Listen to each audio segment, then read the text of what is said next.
Antibiotik. Siapa di sini yang belum pernah minum antibiotik? Pasti kita semua pernah ya dalam umur hidup kita mendapatkan antibiotik. Nah, tapi bahaya loh ternyata kalau kita menggunakan antibiotik. Kenapa bisa begitu? Simak ya.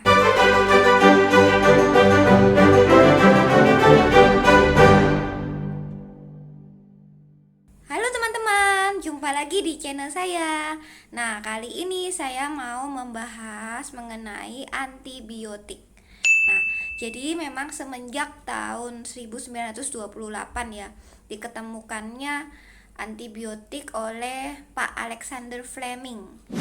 Nah, itu memang sudah banyak membantu, antibiotik membantu untuk penyembuhan berbagai infeksi berat yang dikarenakan oleh bakteri. Nah, jadi yang perlu kalian ingat, antibiotik itu terutama untuk membunuh bakteri ya. Kalau virus tidak akan bisa dibunuh oleh antibiotik. Jadi buat kalian nih yang masih sedikit-sedikit minum antibiotik, jangan lakukan itu lagi ya. Ketika seseorang panas, batuk pilek, lebih banyak itu karena virus, bukan karena bakteri. Jadi mungkin kalian perlu tunda dulu penggunaan antibiotik. Jangan sembarangan membeli antibiotik, apalagi memberi resep dari dokter yang ditujukan untuk orang lain maupun untuk diri sendiri pada kasus yang sebelumnya. Jangan ya, karena penggunaan antibiotik yang terlalu berlebihan itu berbahaya, tidak hanya untuk diri kalian tapi juga untuk orang lain. Bagaimana ceritanya bisa begitu? Jadi di tubuh kita itu sudah saya jelaskan di video saya sebelumnya ya. Jadi di tubuh kita itu banyak sekali mikroba ya. Jadi mikroba itu bisa berupa bakteri, jamur, virus. Nah, memang yang paling banyak sih bakteri ya, dan terutama mendiami usus kita. Nah, bakteri-bakteri tersebut jumlahnya triliunan di dalam tubuh kita, dan ada lebih dari 1.000 jenis bakteri yang ada di dalam tubuh kita.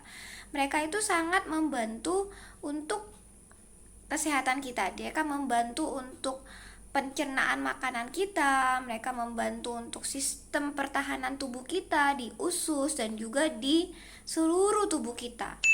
Dan juga mereka bekerja sama untuk mencegah masuknya kuman yang berbahaya di dalam tubuh kita.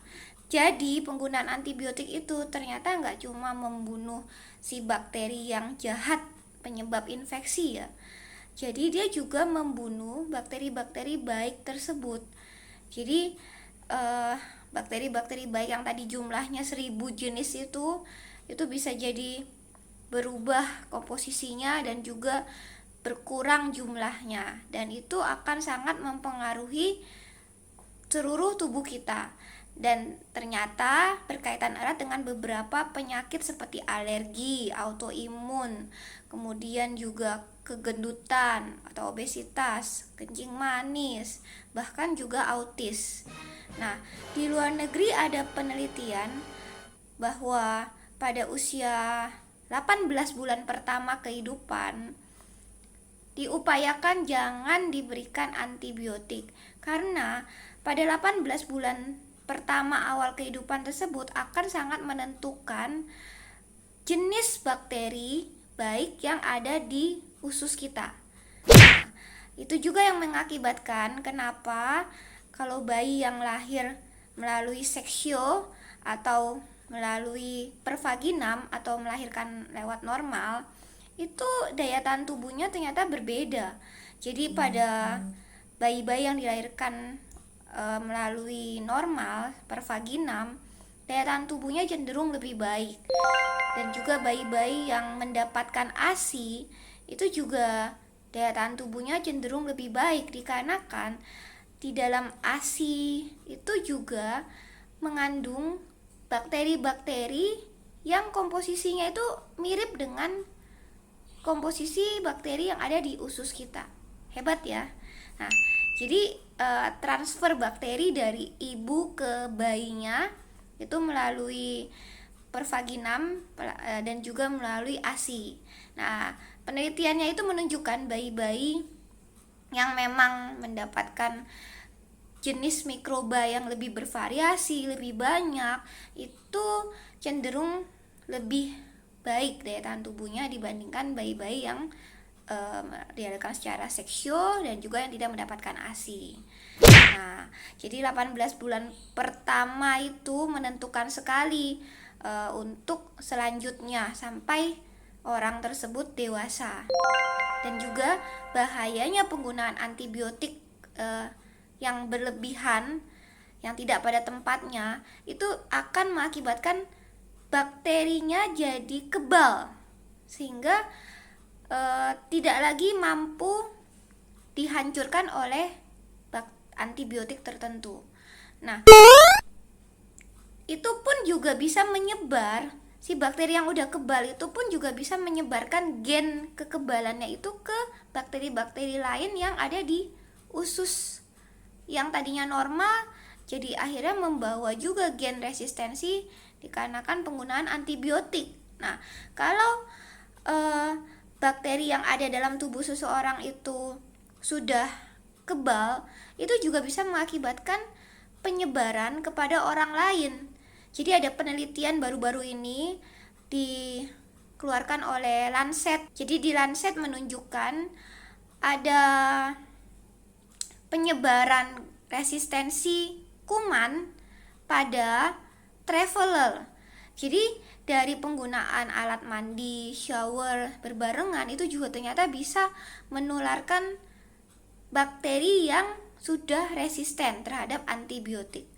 Nah, jadi penggunaan antibiotik itu gak cuma merugikan untuk diri kita sendiri ya, yang membuat daya tahan tubuh kita jadi melemah dikarenakan bakteri di tubuh kita itu jadi berkurang jenisnya dan berkurang kekayaannya, tapi juga bisa mengakibatkan bahaya ke orang di sekitar kita, karena bakteri yang di tubuh kita itu kan akhirnya jadi resisten, jadi kebal.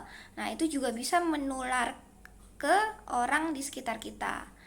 Dan bahayanya kalau orang tersebut nantinya jadi sakit, itu akan mengakibatkan dia sulit untuk diobati karena dia sudah kebal terhadap berbagai macam antibiotik ya, sehingga mengakibatkan masa inap di rumah sakit lebih panjang, kemudian juga mengakibatkan ICU yang lebih tinggi, dan juga lebih mengakibatkan kematian karena akhirnya tidak bisa lagi diobati dengan berbagai macam antibiotik. Ngeri ya. Nah, jadi bagi kalian nih yang masih sedikit-sedikit menggunakan antibiotik, hati-hati ya. Jangan sedikit-sedikit gunakan antibiotik secara sembarangan. Konsultasikan kepada dokter kalian terlebih dahulu. Dan lebih baik cek laboratorium dulu sebelum kalian menggunakan antibiotik. Sekian dari saya. Kalau masih ada pertanyaan, silakan tulis di kolom komentar. Dan like juga share video ini ya, supaya lebih banyak orang yang paham mengenai antibiotik dan resistensi antibiotik, dan supaya kita semua terhindar dari resistensi antibiotik. Jangan lupa like, share, dan subscribe video ini ya. Dan semoga kita semua sehat. Bye-bye.